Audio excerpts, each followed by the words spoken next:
Dog, I'm trying to tell you, I feel like women should be.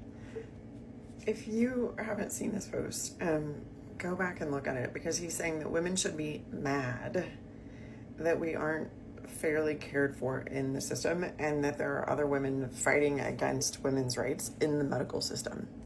But in general, I think that one of the things that triggered me to make this video, and then as I was getting ready to make this video, having that video open up, was that part of what we should be mad about is the misinformation that's creating so much confusion. Yesterday, when I opened this app to post a video, there was a post from a health coach, and I don't know her background. I don't know anything about her, but she basically in the post was saying that PCOS and hypothyroidism, especially if it's an autoimmune hypothyroid dysfunction, are all due to MTHFR.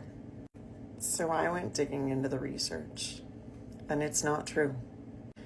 And it's not like I went into it with a bias. I literally went and read the research articles because I asked ChatGPT not to support my opinion, but hey, ChatGPT, can you pull me up some literature that connects MTHFR to PCOS? Can you pull up some literature that also, good peer-reviewed studies, connects PCOS to MTHFR and connects PCOS to Hashimoto's? And what it came back with was there was basically a bunch of case studies, but no real data. In fact, one of the studies, particularly, it was done in India, where they looked at the cohort, found no effect on MTHFR C677T on PCOS risk, and suggested some earlier meta-analysis associations were driven by outlier studies.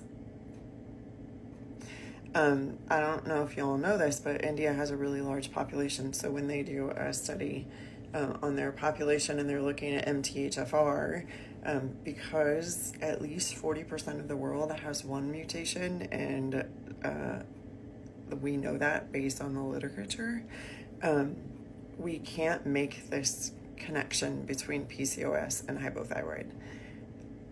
Where we can make a connection is health and function of the liver and health of the entire endocrine system, and here's why.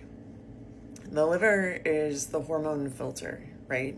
So the liver is responsible for processing all kinds of hormones, chemicals, toxins, etc. that come through the body. When the liver becomes overwhelmed, it has a lot harder time filtering and doing its job.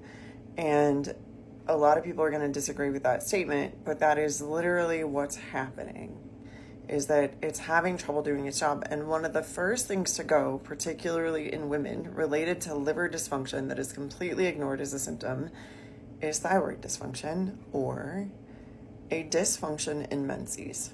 In a study in Spain, I'm just going to read you the exact statistics so I don't mess it up, showed at the Ecological Hospital Record study from 1998 to 2015 that when they compared Spanish areas with higher versus lower pesticide use, found higher thyroid disease risk where pesticides use was higher by 49% for hypothyroidism, 45% for thyrotoxicosis, 20% for thyroiditis, and 5% for goiters.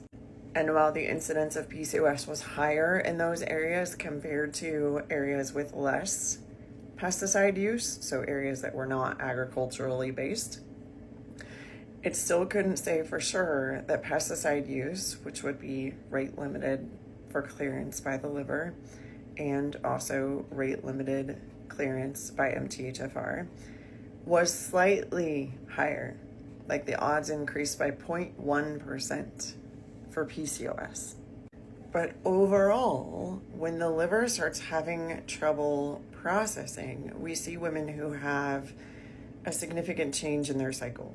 And that's what the data actually shows. It shows that they will report having longer and heavier periods, or periods that are skipped even without a pregnancy. So again, there's this huge push right now, especially with the most recent information coming out regarding Tylenol, or acetaminophen, that MTHFR is your trigger. And if you can correct the trigger, you never have a problem.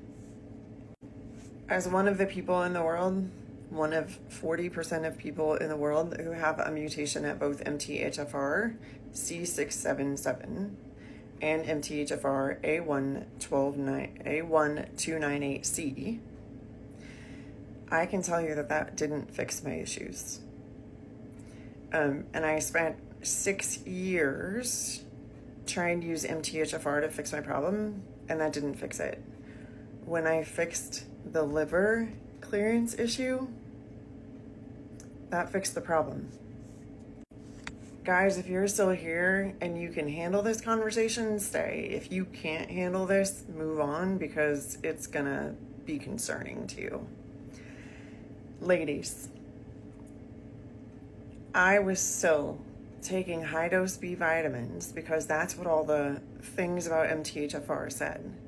Up until 2021, when I finished my certification in epigenetics, I stopped taking high B vitamins and stopped really recommending them to anyone based on MTHFR variants because they don't fix the problem.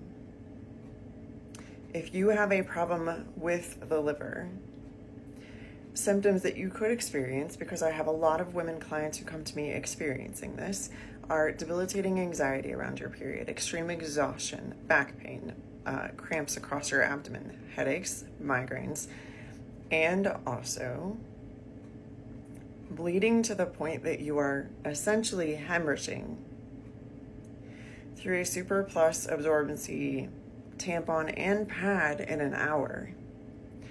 And most people that are having liver clearance issues and who might then develop some other kind of hormone-related endocrine dysfunction issue are doing that for anywhere from 12 to 20 days at a time, getting a short break and starting the cycle all over again. You might be experiencing insulin resistance and not recognize it as insulin resistance because your insulin resistance looks more like reactive hypoglycemia, where you have episodes where all of a sudden all of your tissues react to insulin and you end up with low, like in the 40s low blood sugar. You're getting hangry, you're getting debilitating headaches, and they are resolved by food. I hate to break it to you, but MTHFR, treating that, will not fix those symptoms. You have to treat the problem, and the problem is in the liver. So that could be cytochrome P450 genetics, that could be GSTM1, that could be GST. Like, you could have things going wrong where you have a gene deletion for a detox gene.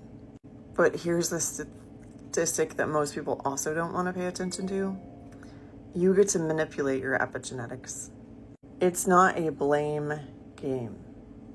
There is nothing wrong with a mom who took Tylenol during her pregnancy because she had debilitating back pain because her other option was Vicodin and she thought Tylenol was safer, and there's a reason for that. But just like any other drug on the market, regardless of what it is, some people are going to react negative to it and they didn't understand fully why.